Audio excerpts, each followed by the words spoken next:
love the private sector. I fucking come. I come when I think about real estate developers.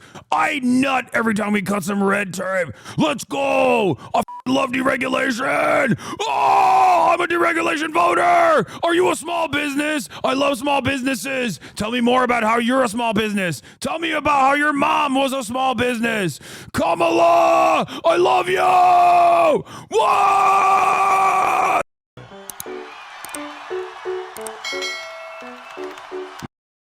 Kamala came out.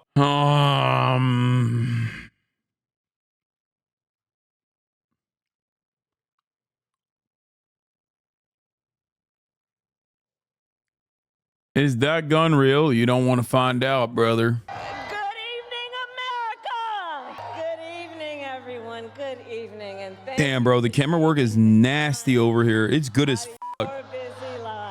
How the fuck are they shooting this in real time and it still looks like it's a goddamn commercial? Whatever the fucking filter is, it's working hard. So listen, 1 week from today, you will have the chance to make a decision that directly impacts your life, the life of your family, and the future of this country we love. And it will probably be the most important vote you ever cast. And this election is more than just a choice between two parties and two different candidates. It is a choice about whether we have a country rooted in freedom for every American or ruled by chaos and division. Many of you watching have probably already cast your ballots. Why would they clap after chaos and division, dude? Still considering who to vote for or whether you'll vote at all. So tonight, I will speak to everyone about the choice and the stakes in this election. Look, we know who Donald Trump is. He is the person who stood at this very spot nearly 4 years ago and sent an armed mob to the United States Capitol to overturn the will of the people in a free and fair election. An election that he knew he lost. Americans died as a result of that attack. 140 law enforcement officers were injured because of that attack. And while Donald Trump sat in the White House watching as the violence unfolded on television, he was told by his staff that the mob wanted to kill his own vice president. And Donald Trump responded with 2 words: so what? America, that's who Donald Trump is. And that's who is asking you to give him another 4 years in the Oval Office. Not to focus on your problems, but to focus on his. And Donald Trump has told us his priorities for a second term. He has an enemies list of people he intends to prosecute. He says that one of his highest priorities is to set free the violent extremists who insulted those law enforcement officers on January 6th. Donald Trump intends to use the United States military against American citizens who simply disagree with him. People he calls, quote, the enemy from within. America, this is not a candidate for president who is thinking about how to make your life better.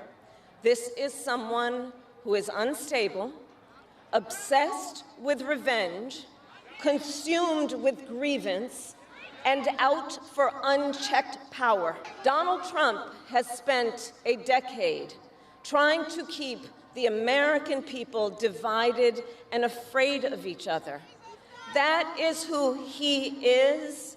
But America, I am here tonight to say that is not who we are. That is not who we are. That is not who we are. You see, what Donald Trump has never understood is that e pluribus unum, out of many, one, isn't just a phrase on a dollar bill. It is a living truth. about the heart of our nation. Our democracy doesn't require us to agree on everything.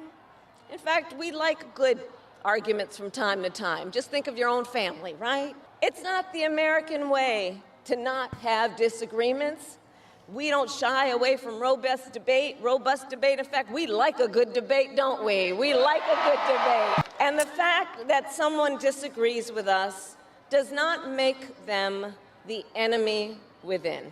That's right. They are family, neighbors, classmates, co-workers. They are fellow Americans. And as Americans, we rise and fall together. America, for too long, we have been consumed with too much division, chaos, and mutual distrust. And it can be easy then to forget a simple truth. It doesn't have to be this way. It doesn't have to be this way. It is time to stop pointing fingers. We have to stop pointing fingers and start locking arms. It is time to turn the page on the drama and the conflict, the fear and division. It is time for a new generation of leadership in America. Her aura is actually unmatched. Holy what?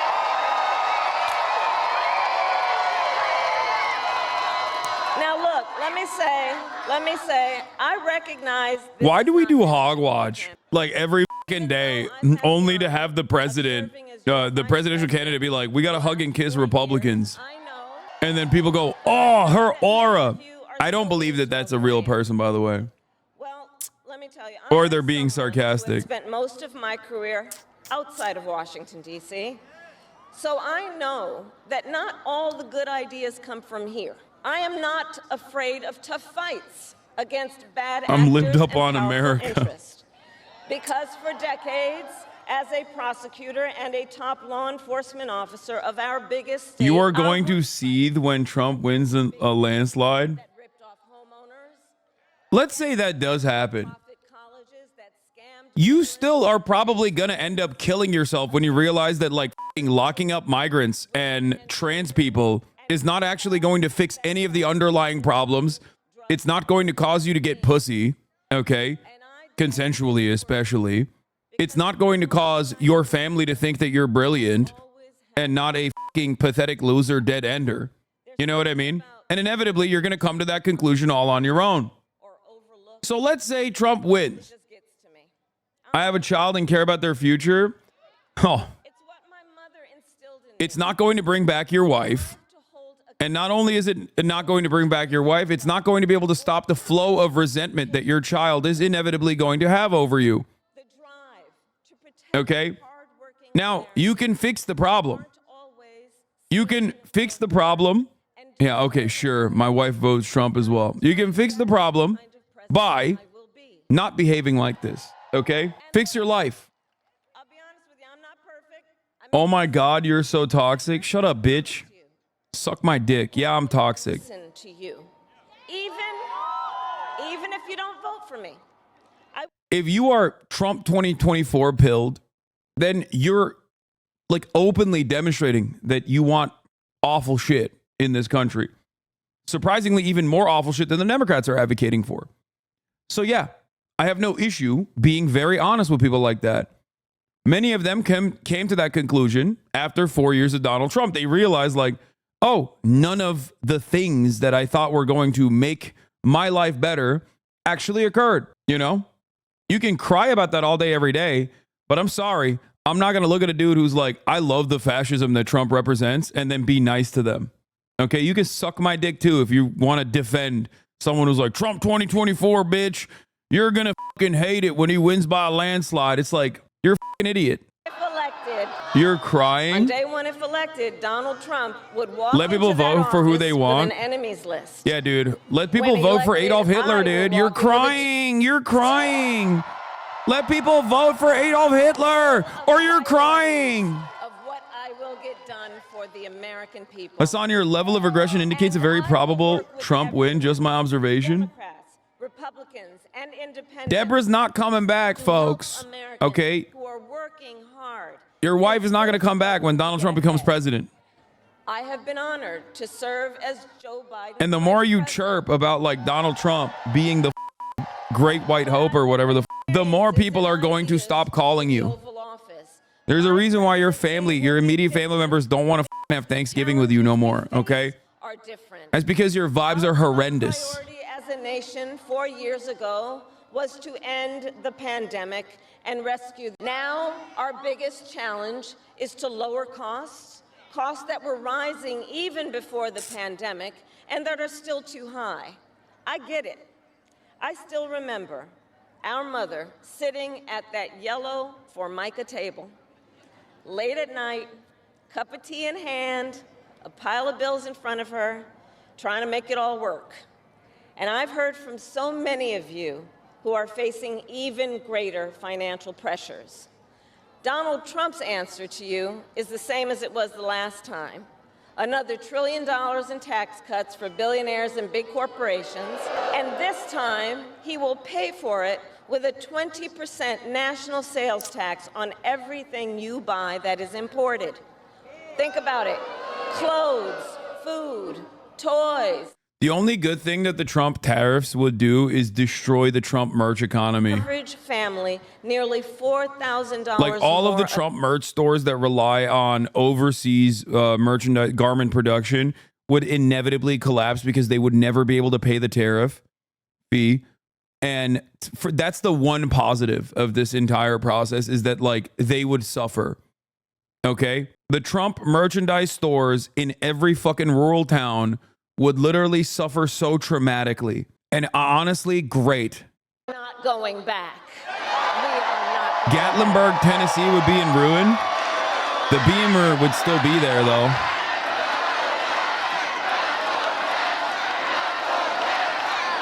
We are not going back.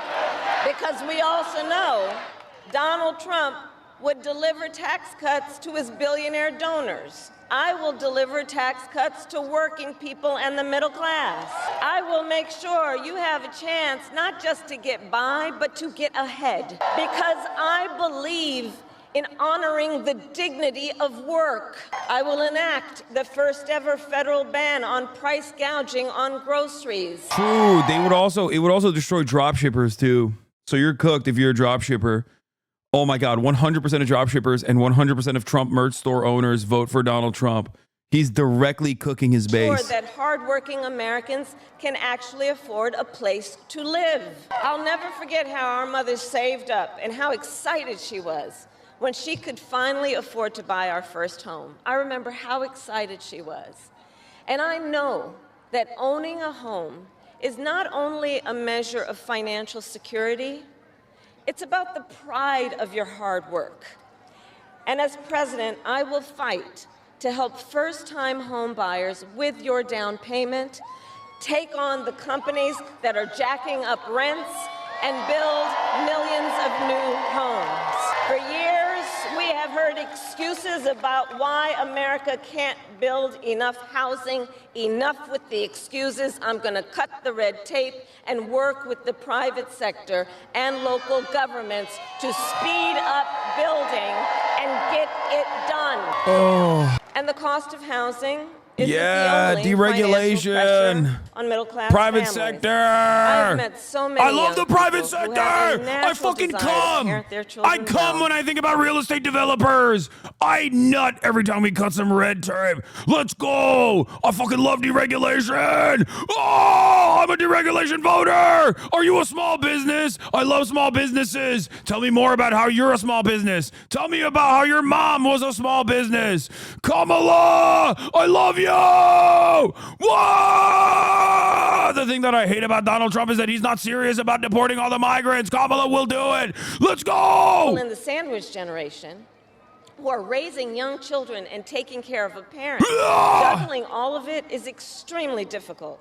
You know, I took care of my mother when she got sick, cooking food that she had a taste for, finding clothes that would not irritate her skin.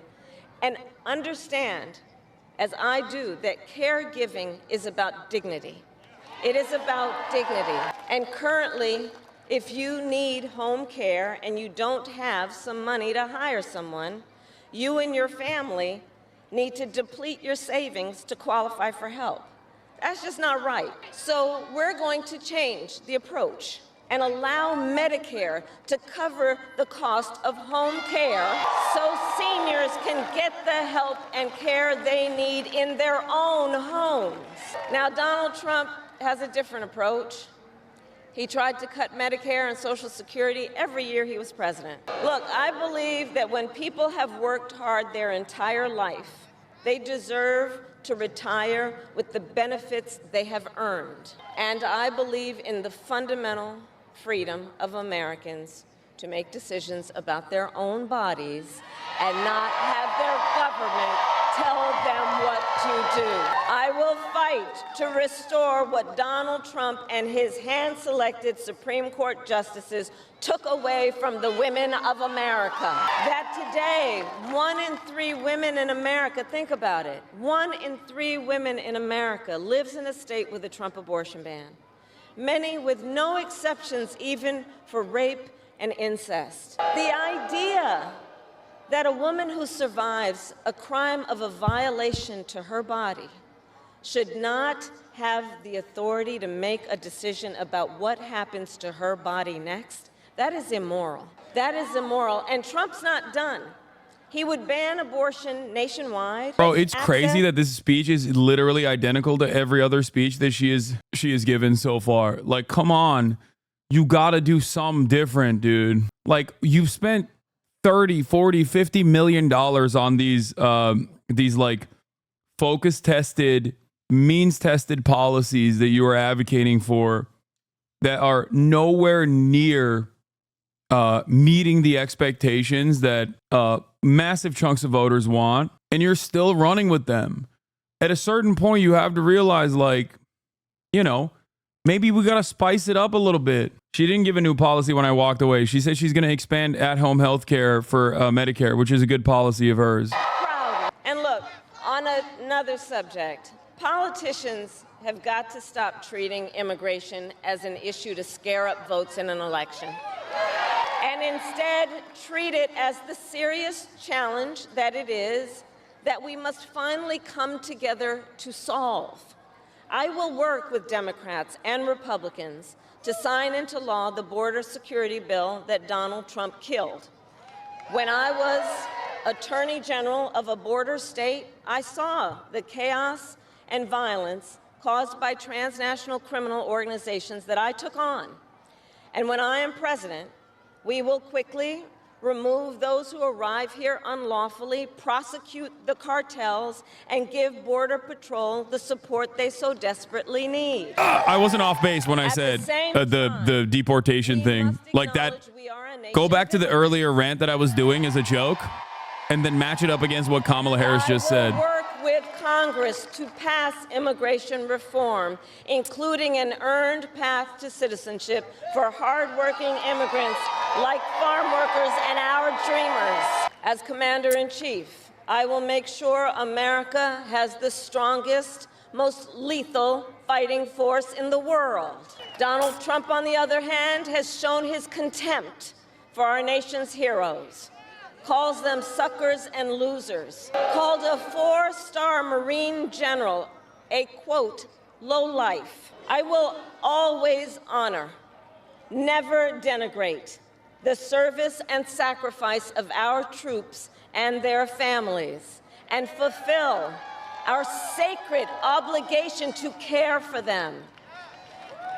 I will strengthen, not surrender, America's global leadership. And I will stand with our friends because I know that our alliances keep American people safe and make talking about Israel. America stronger and more secure. Look, world leaders think that Donald Trump is an easy mark, easy to manipulate with flattery or favor. And you can believe that autocrats like Putin and Kim Jong-un are rooting for him in this election. I will always uphold our security, advance our national interest, and ensure that the United States of America remains, as we must forever be, a champion of liberty around the world. We know what Donald Trump has in mind: more chaos, more division, and policies that help those at the very top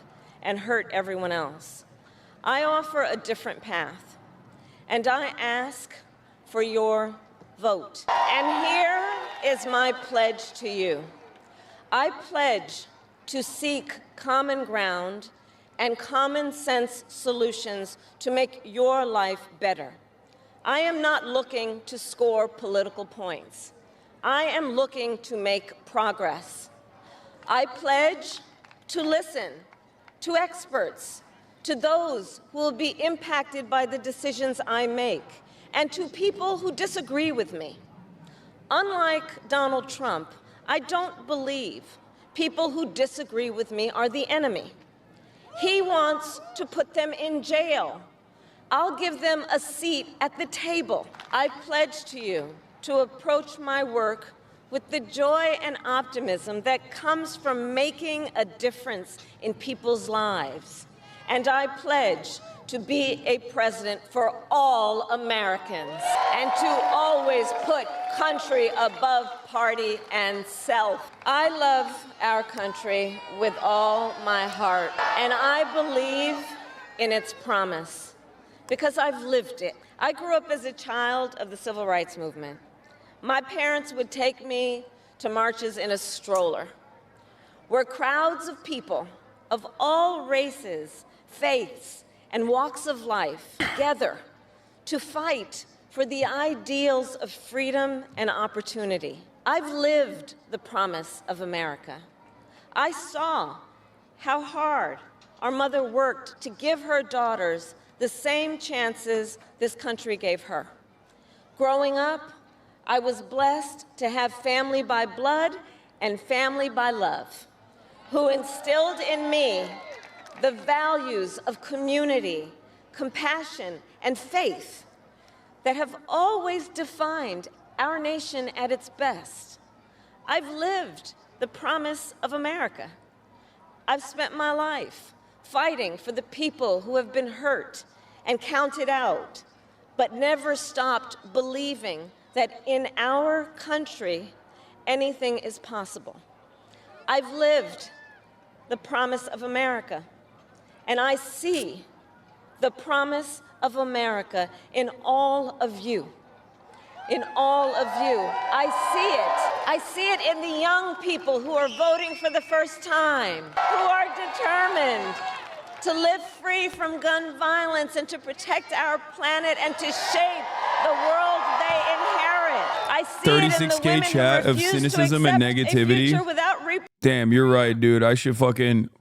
People in here should be listening to her talk about how she's going to have the most strongest, most lethal military and how she's going to deport those who are illegally here. As a Democrat running for president against Donald Trump, should be excited at the prospect. You're right. Like, you do understand. First of all, yeah, it's actually 38,696 people who are filled to the brim with cynicism. Cynicism of what they're seeing. Cynicism of what they recognize means for the future of America. Okay? I don't know how you can look at this, even if you're voting for Kamala Harris. I don't know how you can look at this and fucking be like, yeah, shit's not good at all, as a matter of fact. Does this speak to you? Actually, does it actually speak to you? It doesn't speak to me at all.